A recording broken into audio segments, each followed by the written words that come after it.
The moment I saw my prize-winning tomatoes missing, I knew something was terribly wrong.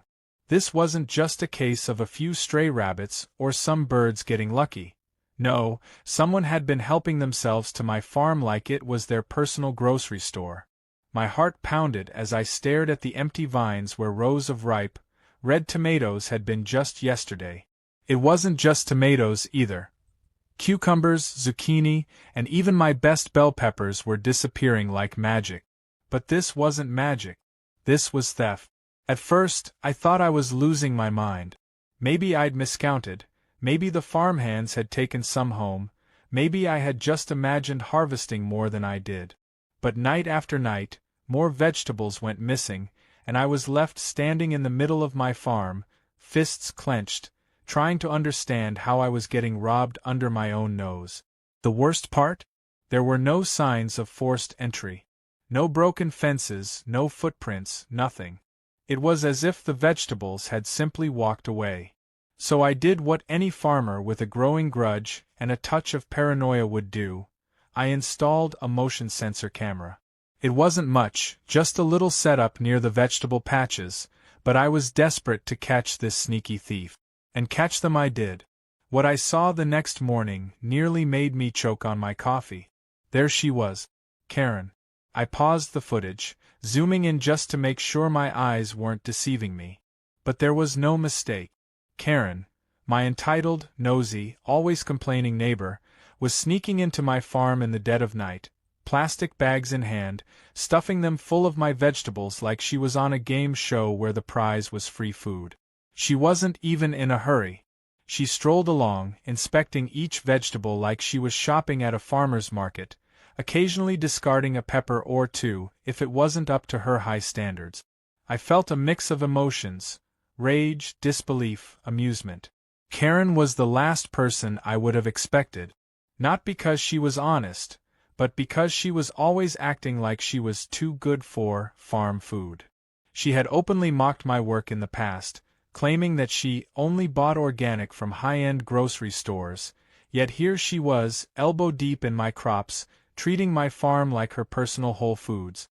I sat back, gripping my coffee cup so hard I thought it might shatter. What was I supposed to do? March over there and demand my vegetables back? Call the police? The thought of explaining to an officer that my neighbor was waging a one-woman vegetable heist seemed absurd. But I couldn't let this slide.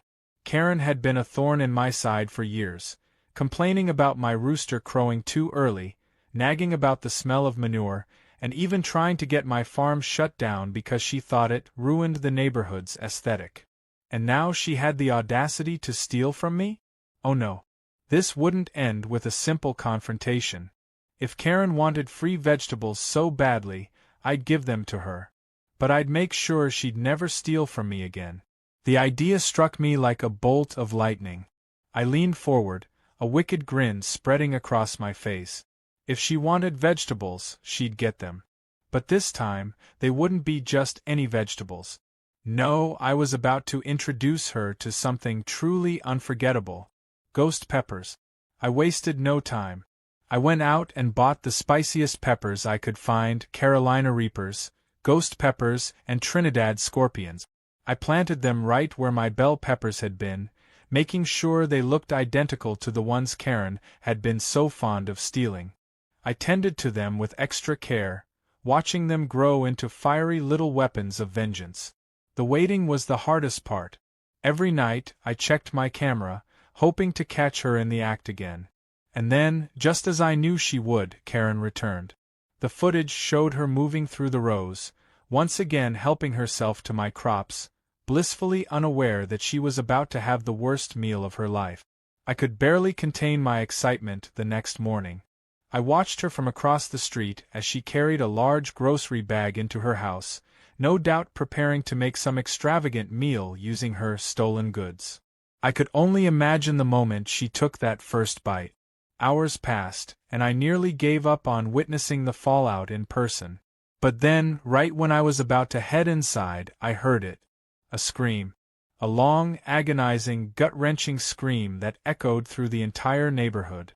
I turned, watching as Karen burst out of her house, face red as a tomato, mouth hanging open like she was trying to suck in every ounce of air available. She stumbled across her lawn, waving her hands in the air, before running straight for her garden hose and spraying herself in the face. The sight was so ridiculous that I had to bite my tongue to keep from laughing.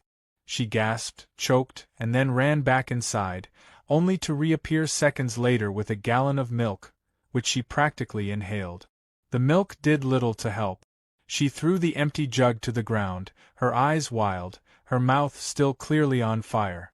Then, as if she suddenly realized what had happened, she turned her gaze toward my farm. Our eyes met from across the street. I didn't say a word. I didn't have to. The realization hit her like a freight train. She knew. Her expression twisted into pure fury.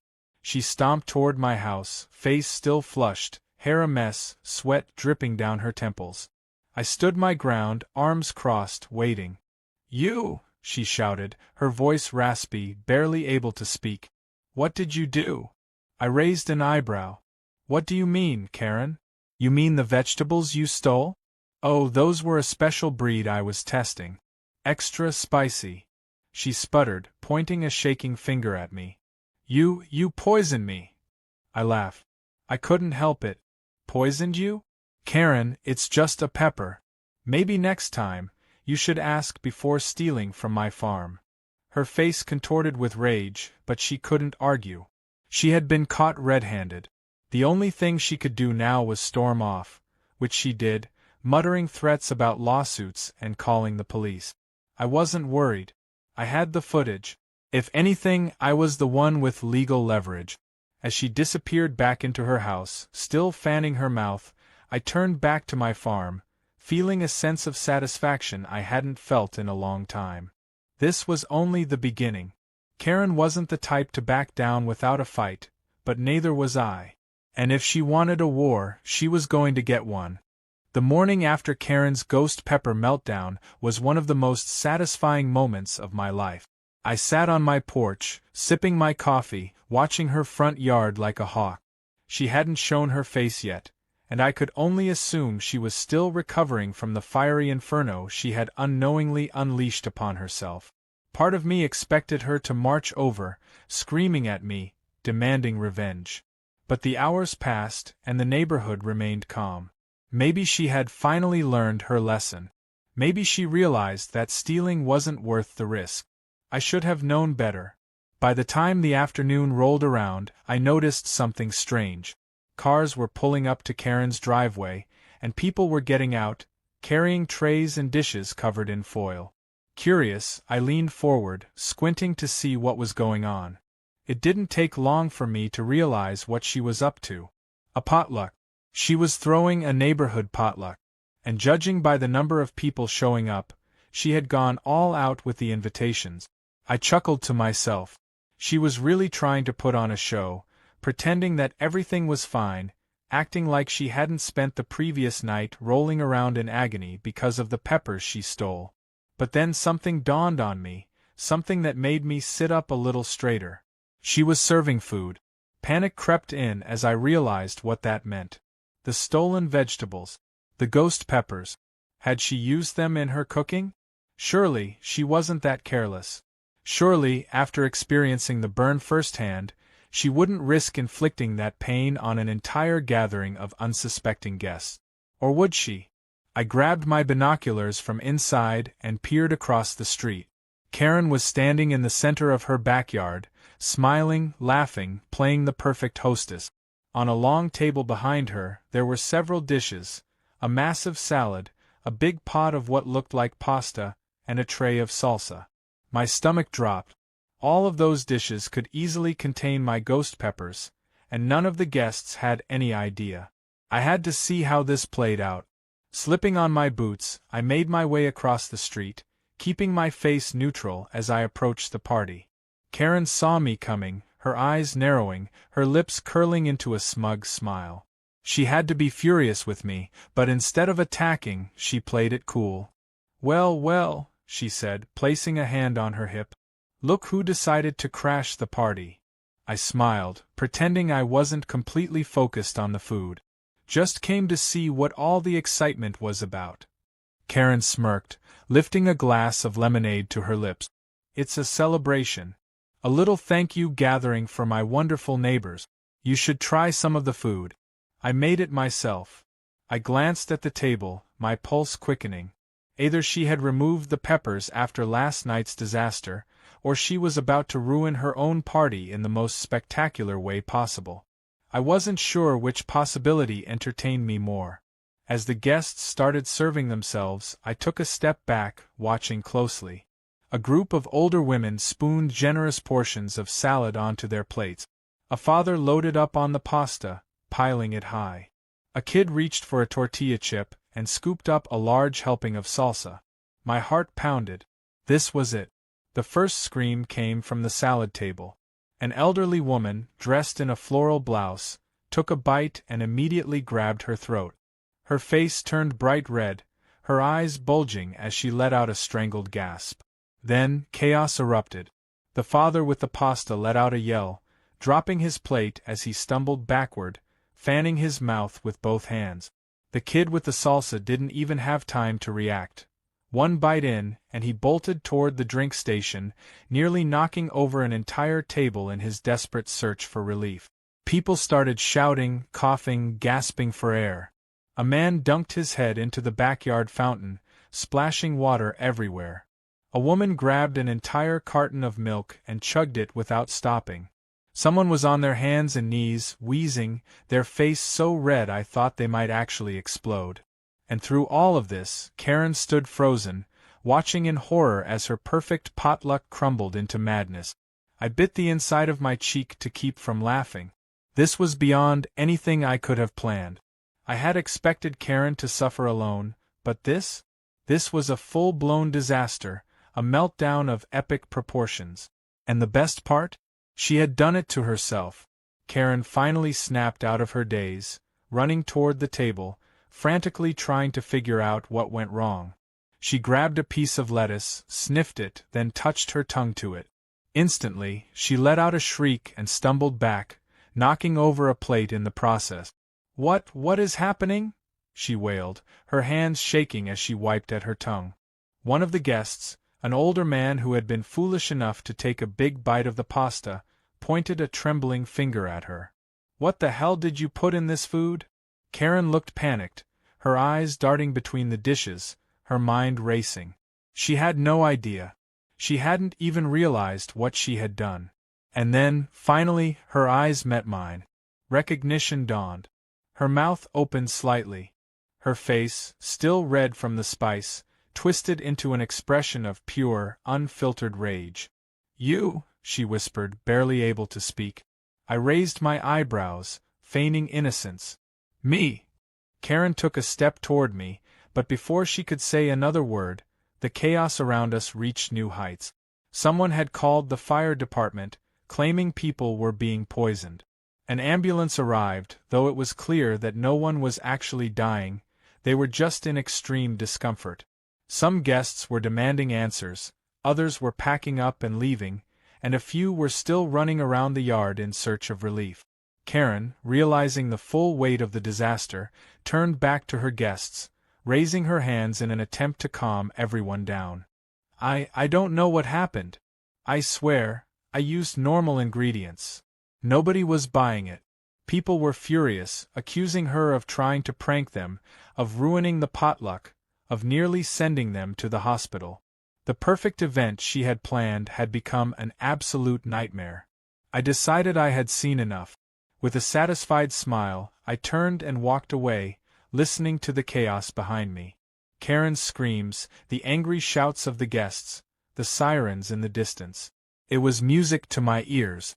By the time I reached my porch, I glanced back one last time. Karen was standing in the middle of the wreckage, her hair a mess, her clothes stained with spilled drinks and food. Her party was over. Her reputation? Likely ruined. And as I stepped inside, closing the door behind me, I couldn't help but feel a sense of victory. But I also knew this wasn't over. Karen wasn't the type to accept defeat so easily. She would be back. And when she was, I'd be ready. The aftermath of Karen's potluck disaster rippled through the neighborhood like wildfire. News spread fast, and within hours, the entire town was buzzing about what had happened. People weren't just talking about the spice-induced meltdown, they were laughing about it. Videos had already started circulating online, capturing the chaos, the screaming, the frantic search for milk, the moment Karen herself had collapsed into a heap of regret. The title of the most popular clip? Karen vs. the hottest peppers on earth. I had thought that maybe, just maybe, she would take this as a lesson learned, that she would finally admit defeat, maybe even apologize for stealing from me.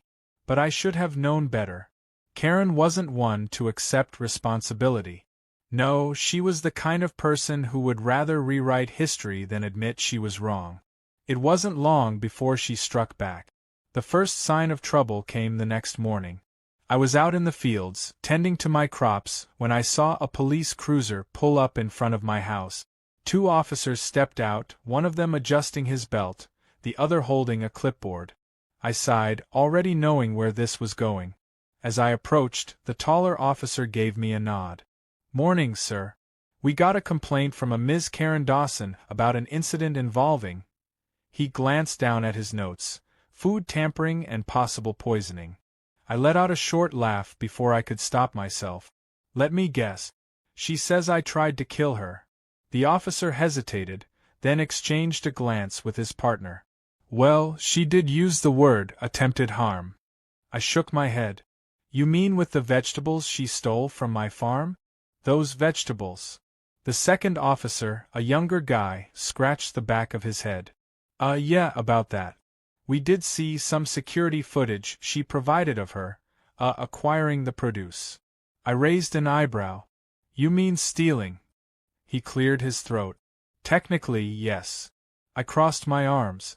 "So let me get this straight. She stole from me, cooked stolen vegetables into a meal, fed it to a whole bunch of people, and now she's mad that it didn't turn out the way she wanted." The officers looked at each other, clearly uncomfortable. Finally, the taller one let out a breath. "Yeah, that's pretty much what it looks like." I could see the struggle on their faces. They had been sent here because Karen had insisted on filing a report, but the reality of the situation was as ridiculous to them as it was to me. "She wants to press charges," the younger officer finally said. "But considering the circumstances, well, I think we both know that's not gonna stick." I grinned. "Glad to hear you've got common sense." The officers gave me a few more formalities before driving off, and I watched them go, shaking my head. Karen had really tried to take the legal route. If nothing else, I had to admire the sheer audacity. But I also knew that she wouldn't stop there. Sure enough, the next few weeks turned into a passive-aggressive war. Every time I stepped outside, I'd find something ridiculous. A poorly printed sign near my driveway that read "Beware, unsafe farming practices." Flyers on my mailbox warning people about contaminated produce. An anonymous letter, though everyone knew it was from Karen, demanding that I issue a public apology for endangering the community. I ignored most of it, letting her tire herself out. But when she started making official complaints to the Homeowners Association, things got personal. One afternoon, I was out trimming the hedges when I saw a man in a cheap suit and an over-polished clipboard walking toward me. He had the eager yet exhausted expression of someone who really didn't want to be here. "Mr. Jack Carter?" he asked. I nodded. "I'm with the HOA. We've received multiple complaints regarding, well, a variety of things. Noise disturbances from your farm animals, an unpleasant odor affecting the neighborhood, and most recently, the potential health hazards of your crops." I exhaled through my nose. "And by multiple complaints, you mean Karen?" The man hesitated. "We are not at liberty to disclose." "It's Karen." He cleared his throat. "I can neither confirm nor deny." I folded my arms. "And let me guess. HOA rules say you have to investigate every complaint, even when they're clearly nonsense." He gave me a tired smile. "That's about the gist of it." I sighed, rubbing the bridge of my nose. Karen was relentless, I'd give her that. But I wasn't about to let her win. Tell you what, I said. Let's take a walk through the farm. You can check for hazards yourself. The man looked relieved, as if he had been dreading some kind of argument. He followed me as I led him through the property, pointing out the perfectly maintained crops, the well-kept animal enclosures, the irrigation system that was in full compliance with agricultural regulations.